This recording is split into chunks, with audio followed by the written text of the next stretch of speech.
Саат кула во Неготино. Саат кулата во Неготино е подигната во почетокот на 19-тиот век, поточно во текот на 1810 година од Хаџи Таир Ага Синан близу неговиот чифлик.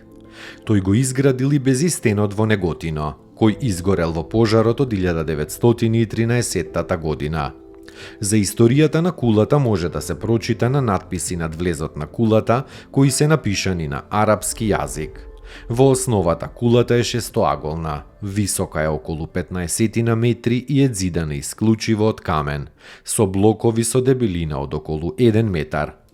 Горниот дел завршувал со дрвена конструкција, во кој бил поместен саатот, подоцна урнат. Од западната страна се наоѓа влезот изработен од кршен камен со полукружен надвратник. Во текот на 2015 година се појавиле планови за нејзина конзервација, пошто се очекува објектот да биде и заштитен.